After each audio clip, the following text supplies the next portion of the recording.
Sen savunaga barasыңбы?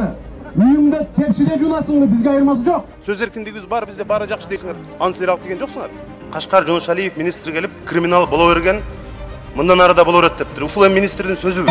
Бийликке жагынабыз, эмки шайлоо деп тизмеге илешип калалы деп ушуну жасап атасыңар. Арагын ичип, кулдарды жумшап, байманаптай болуп үйүндө отурушкан. Өкмөт коррупция менен күрөшөбүз деп адамдарды сырттан издебегиле. Коррупционерлер силер менен күн сайын учурашып, силер менен чай ичишип, силер менен кошо жүрөт. 6 миллион элбиз, чакан элбиз, жардым мамлекетбиз. Анан ошондой өлкөнүн спикери ондогон жан сакчылар менен, ондогон машиналердин коштоосу менен жумушка келбеш керек. Ал эмне ошончолук кол тийгиз ишкерби ошончолук? Эч кимдин ал жетпейби? Элдин байлыгын сатып аткан адамга эмне үчүн чара көрүлбөйт? Бирдеме десең эле крышасы бар дейт, анычы, жогору жакта. Ким экен ошонун крышасы? Бизге айтып койгочу, ошондой бир элдин байлыгын сатып аткан адамдарды, ошол фирманын ээсин, крышаларын кошуп туруп биз ордун түрмөдөн көргөзүшүбүз керек.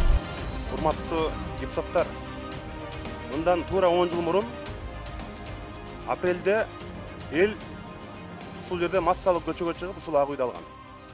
Анын бул экономикалык себептер бул экинчи этапта болгон.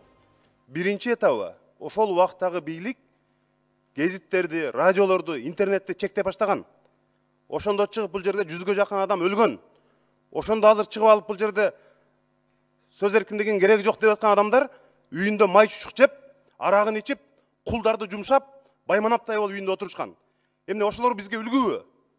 Силер мына ошого алып баратасыңар. Жок жерден текшерилбеген бул мыйзам жок мыйзам, болбойт, бул иштебей турган мыйзам. Эми силер сөз эркиндиги бизде жетишти. Бул жерде силердин эмгегиңер жок ага. Эмне үчүн Кыргызстан сөз эркиндиги боюнча башка мамлекеттерден айырмаланабыз? Анткени ал биздин элдин эмгеги. Эгерде ошону тыябыз десеңер, ордуңарды башка жактан көрсөтүп коет. Бул силердин эмгегиңер жок, бул жерде бир тыйын кымындай эмгегиңер жок. Сөз эркиндигибиз бар, бизде баары жакшы дейсиңер. Аны силер алып келген жоксуңар. Аны ошо эркин эл өзү көчөгө чыгып ошолор алып келген. Ошондуктан мындай абайлап сөз эркиндиги темасында эл өзү маселе көтөрбөгөндөн кийин жөн жаткан элди алып чыгып алып, же иштебеген бир мыйзамды алып келип алып, жөн эле бир мындай бир саботаж кылып атасыңар да. Жөн жерден, жөн отурган элди өзүңөр бул мыйзам иштебейт, мен дагы бир жолу айтып коеюн. Таптакыр иштебейт. Бир дагы кишиге иштебейт. Жок жерден элди наразы кылып, мындай көчөгө жүздөгөн адамдарды чыгарып атасыңар.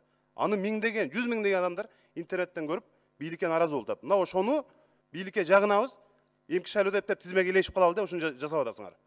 Ушунун эмне кереги бар эле билбейм эми.